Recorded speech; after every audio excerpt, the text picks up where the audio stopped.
November 30 வரை கலைஞர் தொலைக்காட்சியில் ஒளிபரப்பாகும் கௌரி பவித்ரா உள்ளம் கொள்ளை போகுதடா இனி எல்லாம் வசந்தமே. இதில் இடையே கேட்கப்படும் கேள்விகளுக்கு சரியான பதில் அனுப்பி வாரம் ஒரு ஸ்கூட்டரும் மற்றும் தினமும் 25 பேருக்கு மிக்ஸி, குக்கர் மற்றும் பட்டுப் புடவைகள் பரிசாக வழங்கப்படும்.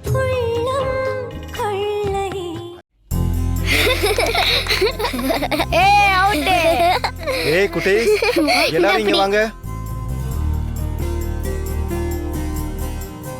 என்ன மாமா இதெல்லாம்? இதுவா உங்க எல்லாருக்கும் புது ட்ரெஸ். எப்படி இருக்குன்னு பாருங்க. நந்து, இந்த அர்ச்சனா இது உனக்கு. இந்த டிடி இது புடி. Thank you. அர்ஜுன் இது உனக்கு.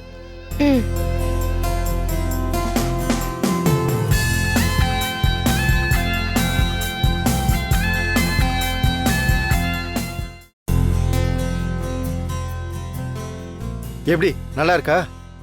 சூப்பரா இருக்கு. ஆனா கொஞ்சம் ஆச்சரியமா இருக்கு. ஏன்? எங்களுக்கெல்லாம் அதிசயமா ட்ரெஸ் எடுத்துட்டு வந்திருக்கீங்களா? எல்லாத்துக்கும் காரணம் பவிதான்.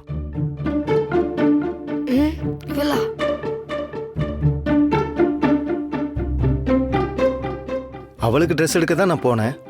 அவ தான் உங்க எல்லாருக்கும் சேர்த்து ட்ரெஸ் எடுக்க சொன்னா. ஆமா, இது எல்லாமே நான் தான் செலக்ட் பண்ணேன். எப்படி உங்களுக்கு பிடிச்ச மாதிரியே நான் எடுத்துக்கனா? இந்தாங்க மாமா, எனக்கு வேண்டாம். No thanks. ஏண்டா அவ்வளோ ஆசையா எடுத்து பார்த்த? நீங்க கொடுத்ததுனால தான் பார்த்தேன். ஆனா இந்த கலர் எனக்கு சுத்தமா பிடிக்கல. எவனாவது இந்த கலர்ல ட்ரெஸ் போடுவானா?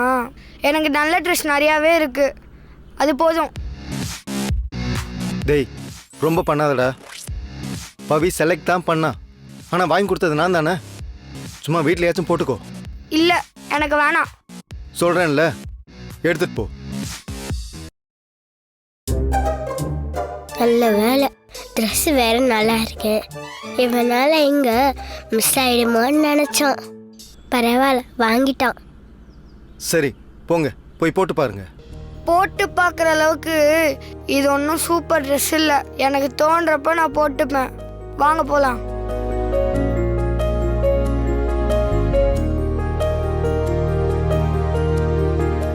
விடு பவி, அர்ஜுன் அப்படிதான், சரியாயிடுவான். நீ போய் உன் ட்ரெஸ்ஸை கபோர்டில் வச்சுக்கோ, சரியா? சரிங்க மாமா.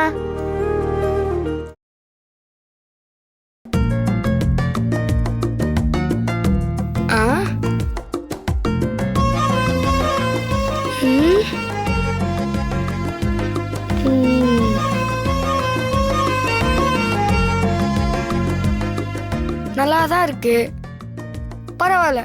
அந்த குட்டி பிசாசு எனக்கு ஸ்மார்ட்டான ட்ரெஸ் தான் எடுத்து கொடுத்துருக்கா. அப்படியா அர்ஜுன்? சொல்லவே இல்லை. யாரோ சொன்னாங்க இதெல்லாம் யார் போடுவாங்கன்னு. பவியோட செலெக்ஷன் எப்பயுமே சூப்பராக தான் இருக்கும். அசிங்கமாயிடுச்சு.